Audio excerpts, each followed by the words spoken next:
करने के लिए हजरत टीपू सुल्तान से लेकर छत्रपति शिवाजी महाराज तक जिस बुनियादी बातों पर राजनीति हुई, सियासत हुई, राज हुआ, वो हमारे आज की राजनीति में नहीं होता है। उसे वापस लाने की जरूरत है और ये नौजवान ला सकते हैं। कोशिश कीजिए। नहीं तो मुसलमान कल भी गाली खाता था, आज भी गाली खा रहा है और कल भी गाली खाएगा। मराठे लड़ने के लिए पानीपत गए थे, हारे जरूर मराठे, लेकिन याद रखा गया कि मराठे भी ऐसे लड़े थे। अहमद शाह अब्दाली जीता जरूर था ऐसा, लेकिन एक बार जीतने के बाद जो लौटा, बाद में हिंदुस्तान की तरफ उसने कभी आंख नहीं उठाई। क्यों? जीता जरूर था, लेकिन मराठों ने उसके छक्के छुड़ाए थे। मैं आपको ये क्यों बता रहा हूं? एक शेर था आपकी कौम का, इब्राहिम गारदी, और अब्दाली के खिलाफ लड़ रहा था।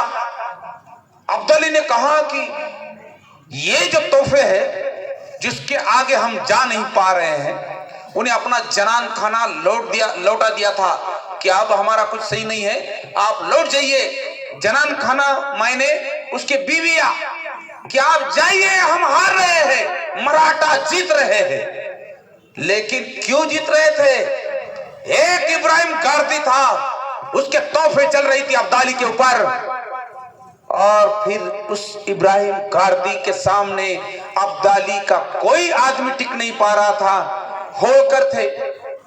होकर को लगा कि अगर इब्राहिम गारदी इतनी शोहरत पाएगा, इतना जीतेगा, तो फिर कहीं पेशवे उनकी उत्तर की चाबियां उनके हाथों में ना दे।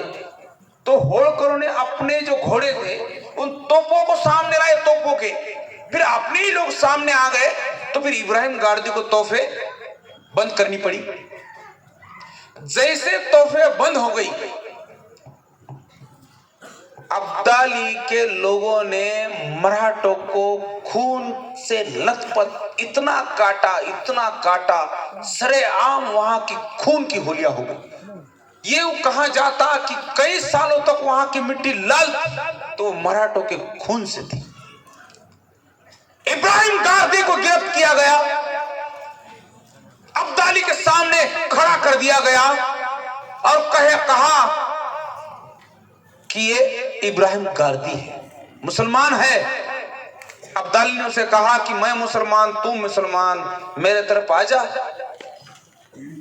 अरे सदियां गुजरी, ये वाकयात को इब्राहिम गारदी का जवाब इस हिंदुस्तान को देते देते हमारी तमाम पीढ़ियां इसी में फस्त हो गई। इब्राहिम गारदी का जवाब था, मेरा ईमान इस बात की इजाजत नहीं देता कि मैं जिसका नमक खाता हूं उसके साथ बेईमानी करूं। और वही इब्राहिम गारदी का जज्बा आज तक मुसलमानों के सीने में है, लेकिन आज भी मुसलमानों को इस बात का जवाब देना पड़ता है कि हम इसके वतन के मोहब्बत में हैं। क्यों? किसी पार्टी की राजनीति मुसलमान को कटघरे में खड़े बगैर मुकम्मल नहीं होती, इसलिए कि किसी पार्टी के वोट फोकट में उसको मिल जाते, इसलिए। आज भी मुसलमानों के अंदर आप जाइए, 80% लोग अगर आज काम नहीं करते तो शाम में खा नहीं सकते, उनको खाना नसीब नहीं। तमाम मेरे भाई हैं।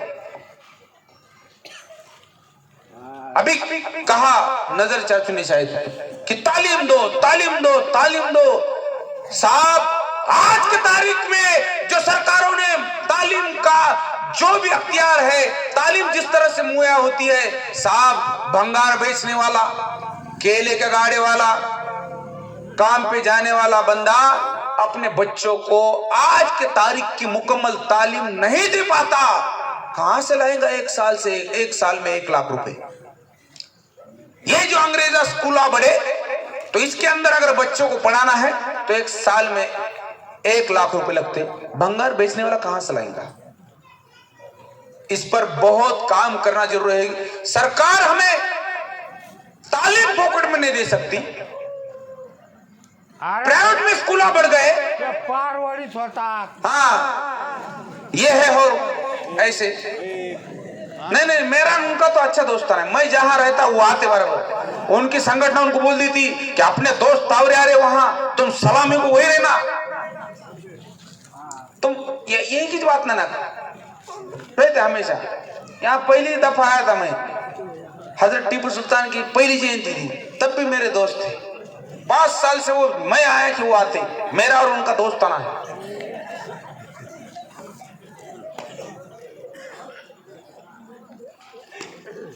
तहजीब और इल्म के बारे में हम बात कर रहे थे। एक मुसलमान और उसका नौजवान इस बात को समझे, एक भागवत तावरे दीन को लेकर के अगर नसीहत दे रहा है तो ये गुर्बत है। कुरान के तर्जुमे एक हिंदू का बंदा पढ़ा रहा है। हम जब दीन से दूर निकल जाते हैं तो अल्लाह ताला ने यह भी कहा था कि मैं गैरों से काम लूंगा। ये तुम्हारे सामने खड़ा गैर,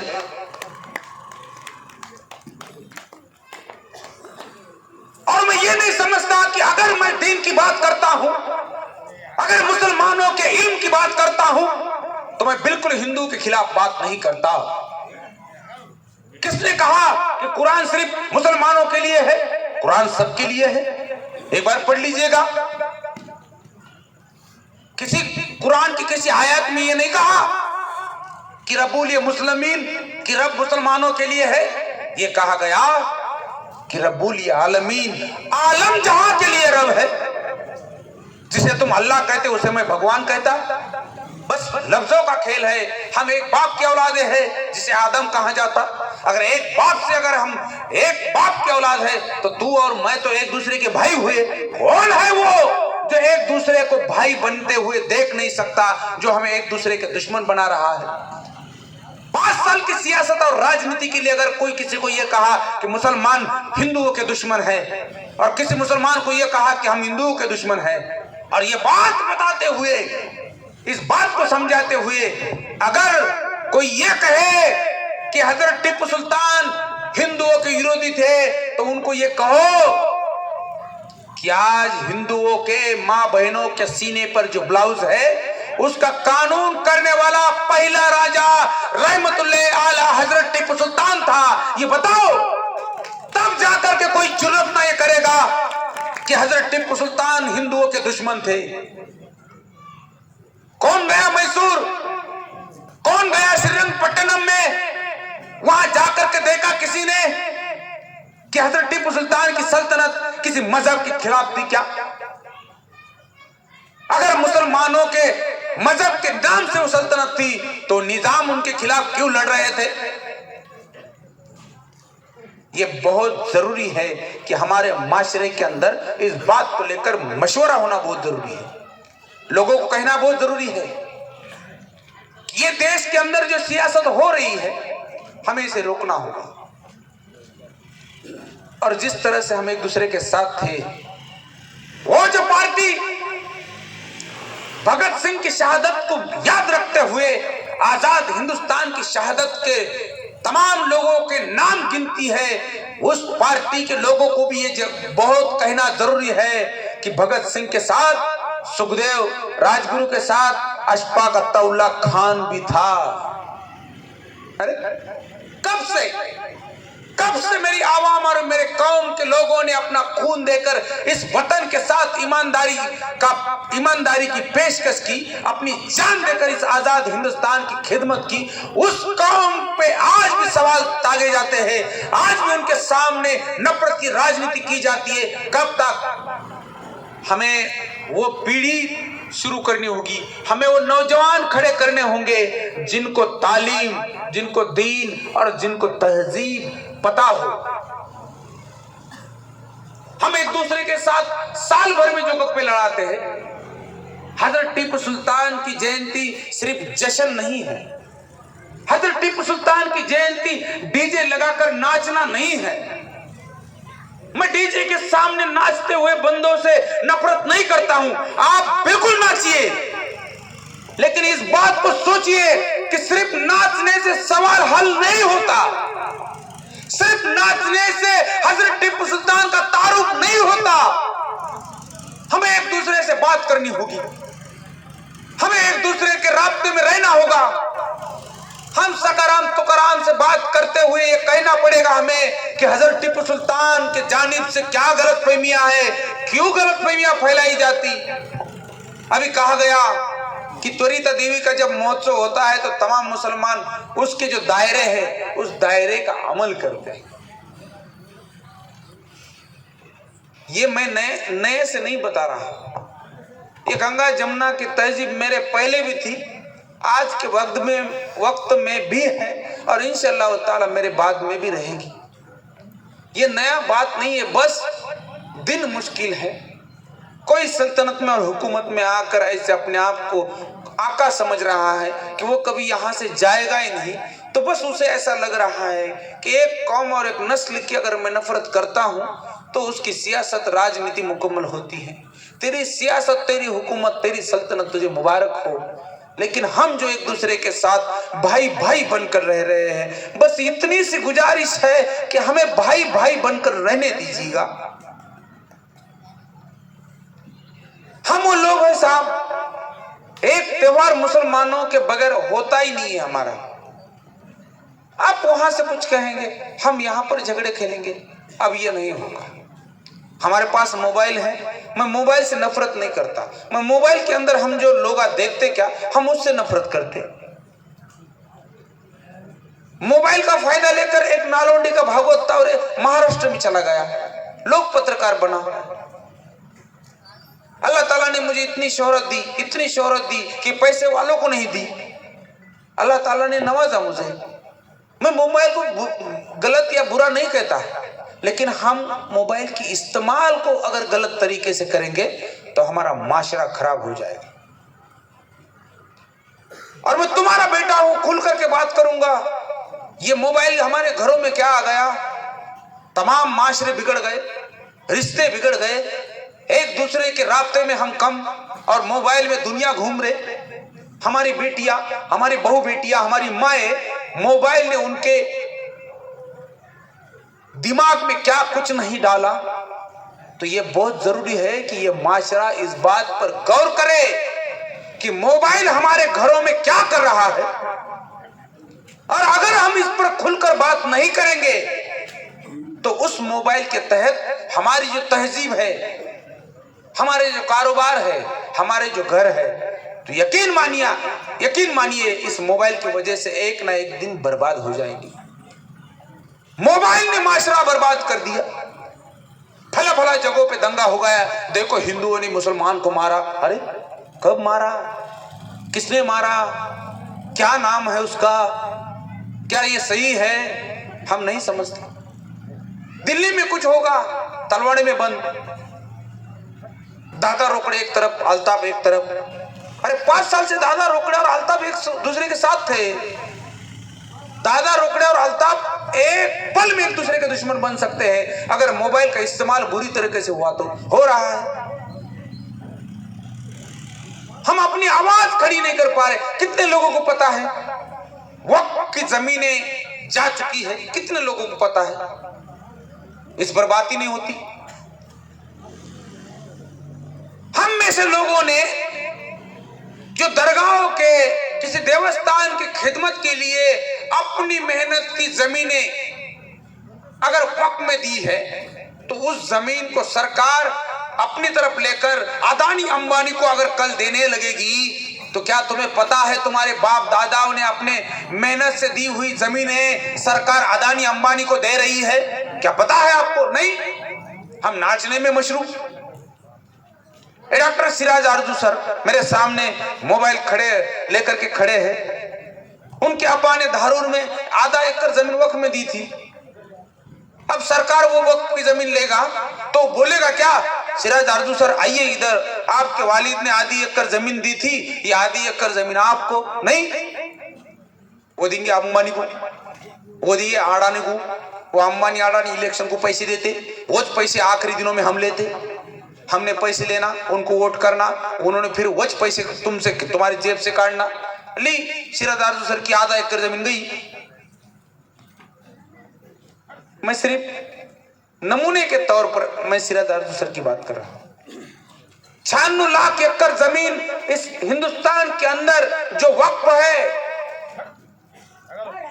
उस जमीन का सौदा हो चुका है, गई वो 5 तारीख आखिरी थी कि आप रजिस्ट्रेशन कीजिए, अगर रजिस्ट्रेशन हमको कबूल हुआ तो वो जमीन उस दरगाह की रहेंगी। अब उन्होंने अपलोड करते हैं, बाद में तो सर्वर डाउन, बाद में सारी दुनिया करके रुकना, तो बाद में बोलता सबमिशन फेल्ड। गई जमीन। इस पर हम चर्चा नहीं कर सकते, इस पर माशरा नहीं, इस पर गुफ्तगू नहीं, इस पर कभी एक जगह पर हम आते नहीं। अरे उठो, जागो, समझो।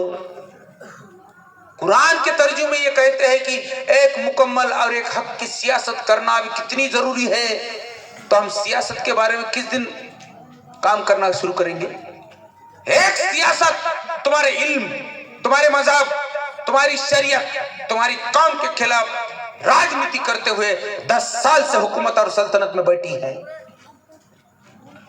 हम उनके खिलाफ में जाए या ना जाए, लेकिन उनके सामने कभी हमने ये सवाल को उठाया नहीं।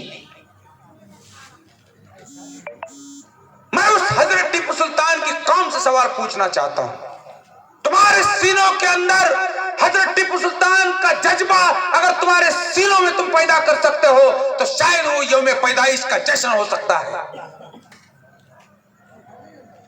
मैं डीजे से नफरत नहीं करता, लेकिन मेरा दिल सिर्फ डीजे पर नहीं पलता। मैं सिर्फ इस बात पर राजी नहीं हो सकता कि आपने डीजे पर अपने आप को नाचते हुए पाया। मैं उसके आगे जाकर के आपसे उम्मीद कर रहा हूं कि एक सियासत तेरे कौम के खिलाफ इस तरह से राजनीति, नफरत की राजनीति करती आ रही है, हम सबको मिलकर उस सियासत के सामने खड़ा रहना होगा। और सिर्फ मुसलमानों को नहीं, हिंदुओं को। ये भागवत तावरे जिसके बारे में वो लोग ये कहते हैं कि अभी मैं इलेक्शन में मुझे भाई का प्रचार कर रहा था भीड़ के अंदर, वो तुतारी के पार्टी ने पोस्ट करी कि भागवत तावरे ने ना भागवत पठान है बोले। और पठान होने में क्या नफरत है तुमको? पठानों की ओटा जमती, पठानों का काटा हुआ गोश्त जमता, पठानों का सब जमता, पठान का नाम क्यों नहीं जमता? अब अल्लाह ताला ने जहां तुम्हारी पैदाइश लिखी है वहां तुम्हारी पैदाइश होती, जहां तुम्हारा शिर्क है वहां तुम्हारा खाना परोसा जाता, जहां जितना खाना होता अपना उतना होने के बाद इस दुनिया से सब कुछ जाना है। अब मेरे जिंदगी में मेरा नाम भागवत तावरे लिखा था, हो गया मैं भागवत तावरे। अब तुमको क्या पठान होना? मैं ये पठान होने की बात नहीं है, ये मुसलमानों से नफरत का नतीजा है। मैं किसी पार्टी का नाम लेना नहीं चाहता, लेकिन मुसलमानों से भर भर के वोट लेने वाली पार्टियां भी अगर मुसलमानों से नफरत करती है तो मुसलमान क्या बेवकूफ है? उन्हें वोट देते हुए अपनी सदियां गई। दादा ने दादी को किया, वालिद ने उनके बाप को किया, और हमारे बच्चे उनके पोतों को कर रहे, उनके बेटे भैया। और तुम्हारा भैया क्यों नहीं बनता? तुम्हारा भी भैया बन दो ना, तावरे आता प्रचार को। अब तुम्हारे लेके तुम्हारे आका को फोन करेंगे, तावरे रात को तलौड़े में आया था ना, आपने इसके खिलाफ बात करा उसने, है क्या? नहीं, चुप की चुप। इसको गुलाम है बोलते। मुद्दे की राजनीति हो तो तुम किसी के भी साथ चले जाओ, लेकिन तेरी पैदाइश जिस कौम के अंदर हुई है उस कौम से नफरत करने वाले पार्टी में अगर तेरी खिदमत हो रही है तो अपने आप पर शर्म कर मेरे भाई कि मैं खिदमत किस पार्टी में कर रहा। पार्टियों को भर भर के वोट मुसलमानों को लगते, मुसलमानों के, और मुसलमानों की बात आई तो कोई बात नहीं रखता। अब तावरे खड़े रह के बोल रहा कि मुसलमानों के दरगाहों के वक्त की जमीनें चली गई। किसने बोला अब तक? बोल मेरे पहले किसने खुली मंच पर आकर यह कहा कि इस आजाद हिंदुस्तान की सल्तनत और हुकूमत मुसलमानों से नफरत करती हुई दरगाहों की जमीनें ले रही है? किसने कहा? कह नहीं सकते। ये राजनीति जब तक हम समझते नहीं तब तक हम हजरत टीपू सुल्तान को समझ नहीं सकते। एक जमाना था हजरत टीपू सुल्तान की इतने जश्न मनाए जाते थे, तारीख नहीं मिलती थी। भागवत तावरी की तारीख होना तकरीर को, मैं बोलता अरे उस दिन तो शाहगढ़ में है, उस दिन तो इधर है। अब सिर्फ तलवाड़ी की बच्ची कितने हो रहे बोलो, सिर्फ तलवाड़ी की जयंती है मेरे पे। बोले उधर का मैं बंद कर दिया। क्यों बंद कर दिया? क्यों? अरे तुम्हारे जमाने से पहले कोई सरकार अच्छा काम करती होंगी जिसने इस लोगों को तारुफ कराया होगा कि हजरत टीपू सुल्तान नाम का भी एक राजा हुआ करता था। अगर भागवत तावरी ने अपने बचपन में टीपू सुल्तान की मालिका देखी नहीं होती तो शायद मैं जान नहीं पाता कि हजरत टीपू सुल्तान कौन थे, और ये जवाब भी न दे पाता उस सियासत को जो सियासत हजरत टीपू सुल्तान से नफरत करती है। बहुत जरूरी है कि हम इस पर काम करें, बहुत जरूरी है इस ताल्लुक से हम सियासत करें। बहुत तमाम लोग ये कहते कि राजनीति अच्छी नहीं है, अच्छी नहीं तो मरो, फिर बुरे लोग खा जाते इधर माल। अगर आपको लगता है कि अच्छे लोगों की राजनीति हो तो अच्छे लोगों ने राजनीति में आना बहुत जरूरी है। नहीं तो फिर आप सोच लीजिएगा, दादा बाप बेटे, उनके बेटे के बेटे और तुम्हारे बेटे उनके कार्यकर्ते। मैं ये नहीं कह रहा कि आप किसी के कार्यकर्ता मत बनो, लेकिन तुम्हारे बीच का कोई नेता क्यों नहीं हो सकता? कोई आसमान से नेता बनकर नहीं टपकता, खिदमतों से नेता बनना चाहिए, आपके बीच से नेता बनना चाहिए। और सिर्फ तकरीरें सुनकर सो जाने वाली आवाम जब तक जिंदा है नेता नहीं बन सकते। अब तो ऐसा दौर आ चुका, अब इलेक्शन चुनाव अब गरीबों की बस की बात नहीं रही। टिकट देते हो तो पूछते हो कितने पैसे हैं तुम्हारी तरफ? हाँ पैसे कहां से लाना? अब जिला परिषद इलेक्शन लगेगा, हमारे बीच का किने बोलना मला दे जिला परिषद से टिकट, कितने पैसे तेरे कर, कितने होना? 1 कोटी। 1 कोटी किसके मुंडे काटना? कहां से लाने के? नहीं है क्या? भागो फिर। अरे भागो, ये डॉक्टर बाबा साहब अम्बेडकर के दस्तूर के तहत जिस संविधान और राजनीति में हम काम कर रहे हैं, वहां से जिला परिषद सदस्य होने के लिए 1 कोटी कब से आने लगे? श्यामकुंड पंचायत समिति सदस्य थे, उनको पूछो उस जमाने में कितने लगे? 1 1.5 लाख में तो बनाऊंगा आदमी। कितने लागले होते हो? किती लागले? लाख रुपये होते हर माणूस पंचायत आता लाख तो एका गल्लीला लाख सामने वाला दे रहा, तुम नहीं दे रहे। तो आवाज अपने आप को बेचने पे तैयार आहे। सारा रात सारा गाव जागा, कशाला जागा? कोण येतंय? अरे कमून सर्व गाव जागे म्हणले आज, कस काय? अरे मेरे को निजाम भाई ने बोला, निजाम भाई कहाँ है तुम आज? अब कल सुबह को मतदान था, हमारे पैनल में थे वो। बोला निजाम भाई तुम कहाँ है? बोले गांधीनगर में। हम बोले 11 बजे ना, तुम सोए नहीं ना, सुबह को उठना पड़ेगा, 7 बजे वोटिंग है। नहीं बोले हमारे आज चांद रात है। अल्लाह चांद रात? मैंने बोला आज सही में चांद रात है कि मैंने 2 जान आज चांद रात है क्या? अरे बोले चांद रात में ना, वो पैसे के लिए जगते रहने का बोले आज। अल्लाह चांद रात क्या नाम दिया? बड़ी रात है क्या? अल्लाह चांद रात ये है क्या? मैंने बोला चांद रात खिदमत करना, रात भर अपना इबादत करना है क्या? नहीं वो है ये इबादत। अंकित कितने दे दो? कितने दिया? 1000 से अपने दोस्त से, उन्हें उसके 1000 लेना, इसके 2 लेना। अरे क्या चाहा है बाबा? क्या नेताओं को गाली देना मैंने? उनसे बड़े तो तुम है।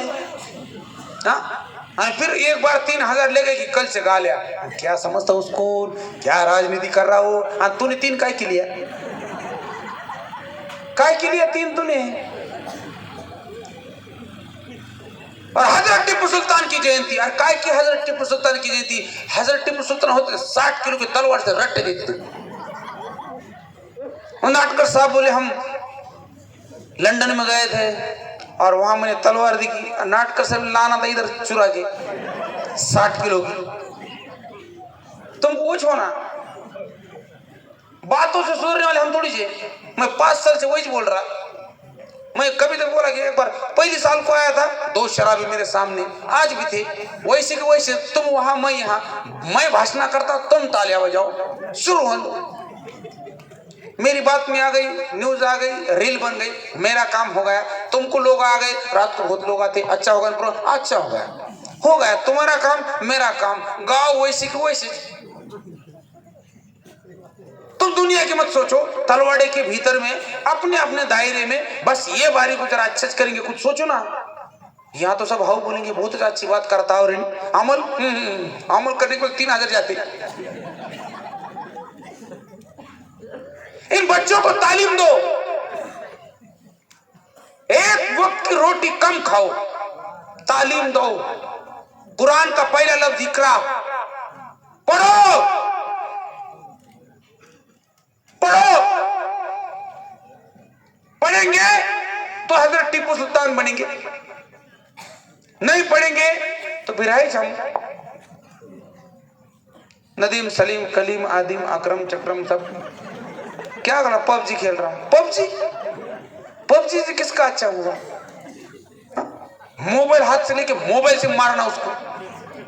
उन्हें बोला मोबाइल, वो बोलेगा मोबाइल से मारो, लेकिन मोबाइल वापस दो मारने के बाद। हमारे नौजवान तहजीब, तालीम, दीन, इबादत, तहजीब से कोसों दूर जा रहे हैं। अगर हम इनको रोक सके तो हजरत टीपू सुल्तान का तारुफ करा दे, अगर इनको रोक सके तो डॉक्टर बाबा साहब अंबेडकर के दस्तूर का तारुफ करा दे, अगर इनको हम मोबाइल से दूर रखे तो इनको एक बेहतर तालीम, एक बेहतर माशरे में इनको लेकर के जा सकते हैं। नहीं तो फिर आप भूल जाइएगा इन तकरीरों को। एक जमाना था, क्या लोग थे। इसी महाराष्ट्र के अंदर 40 साल नहीं हुए, 30 साल नहीं हुए, 25 साल नहीं हुए, 25 साल के पहले जो माशरा था महाराष्ट्र के अंदर, वो आज नहीं है। कहां आ गए हम, कैसे आ गए हम? आने दो उनको, उन्हीं का राज है। हम सबको इस बात का इल्म होना बहुत जरूरी है कि माशरे में हमारे फर्ज क्या है। मैं ये बात नहीं कहता, मैं सिर्फ तलवाड़े में ये तकरीर नहीं करता, मैं जहां भी जाता हूं इसी बात को रखता हूं। गंगा जमुना की तहजीब को लेकर जो सवाल उठे जाते हैं, गंगा जमुना की तहजीब सिर्फ नाम पर बची है। अब मुसलमान एक तरफ, हिंदू एक तरफ, एक पार्टी सियासत और हुकूमत में क्या आ गई, मुसलमान और हिंदुओं के बीच में नफरत के फूल उसने बांध दिए।